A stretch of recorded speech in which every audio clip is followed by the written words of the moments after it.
Hello everyone out there. I am Aziz and you are welcome in English with Aziz. Before we proceed, I want to remind you to follow my Facebook page and subscribe to my YouTube channel. And yes, don't forget to press the bell icon in order to stay updated. In this clip, we are going to discuss may have plus past participle. May have के साथ verb की third form. Yes, past participle is the third form of the verb. Present form, past form and then past participle. जब भी हमें हिंदी में कहना हो कि शायद ऐसा हुआ होगा या किसी ने शायद ऐसा किया होगा, तो उसको हम इंग्लिश में मे हैव और वर्ब की थर्ड फॉर्म के साथ एक्सप्रेस करते हैं पास्ट पॉसिबिलिटी को बताने के लिए, जिनके बारे में हम 100% सर्टेन नहीं हैं। तो अगर हमें हिंदी में सेंटेंस कहना हो वह अभी तक नहीं पहुंची है, उसने शायद ट्रेन मिस कर दी होगी, तो इंग्लिश में हम कहेंगे she hasn't arrived yet, she may have missed the train.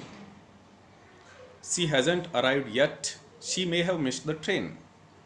या हमें सेंटेंस लेना हो उसने शायद अपना मन बदल लिया होगा और नहीं आने का निश्चय किया होगा, तो हम इंग्लिश में कहेंगे she may have changed her mind and decided not to come. She may have changed her mind and decided not to come. ठीक इसी तरीके से अगर हम कोई ऐसा सेंटेंस लेते हैं जिसमें पास्ट पॉसिबिलिटी को बताना हो, जैसे चोट ने शायद ब्रेन डैमेज कर दिया होगा, तो हम इंग्लिश में कहेंगे the injury may have caused brain damage. The injury may have caused brain damage. ठीक इसी तरीके से हिंदी में हमने सेंटेंस अगर लेना है इस तरह के, चोर ने खिड़की तोड़ने से पहले शायद लॉक तोड़ा होगा, तो हम इंग्लिश में कहेंगे the thief may have broken the lock before he broke the window. The thief may have broken the lock before he broke the window. ठीक इसी तरीके से एक और सेंटेंस हम लेते हैं, वह समय पर नहीं पहुंच सका, उसने शायद गलत ट्रेन पकड़ ली होगी, तो हम इंग्लिश में कहेंगे he could not reach in time, he may have taken the wrong train. He couldn't reach in time, he may have taken the wrong train. ठीक इसी तरीके से मे हैव के साथ वर्ब की थर्ड फॉर्म को यूज करके past की पॉसिबिलिटी को बताने के लिए हम और सेंटेंस ले सकते हैं कि उसने शायद फ़ोन किया होगा पर हमें नहीं पता चला क्योंकि हम गार्डन में थे, तो हम इंग्लिश में कहेंगे she may have phone but we don't know because we were in the garden. She may have phone but we don't know because we were in the garden. In the same way अगर हमें sentence लेना हो जिसमें past की possibility को बताना हो, जैसे उसका शायद एक्सीडेंट हुआ होगा लेकिन हमें पक्का पता कभी नहीं चलेगा, तो इंग्लिश में हम कहेंगे she may have met with an accident but we will probably never know for sure. She may have met with an accident but we will probably never know for sure.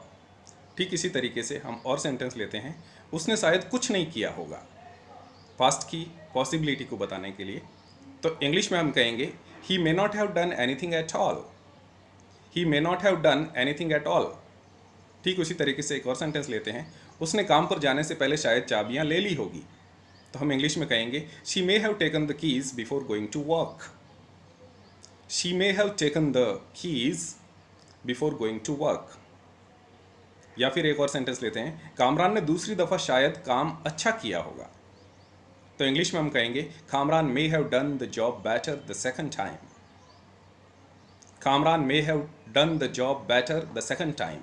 ठीक इसी तरीके से may have के साथ और sentence जिसमें past की possibility को बताना हो, लेना हो अगर हमें, तो हम सेंटेंस कहेंगे मैंने शायद दरवाज़ा खुला छोड़ दिया होगा, तो इंग्लिश में सेंटेंस होगा I may have left the front door open. I may have left the front door open.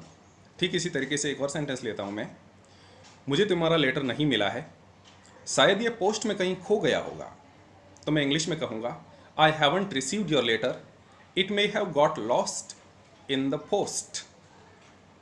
I haven't received your letter, it may have got lost in the post. So these are the ways through which we can use may have plus past participle in order to tell the past possibility of doing any action. Stay tuned. Keep watching, keep listening, keep repeating, keep speaking in English. Thank you very much.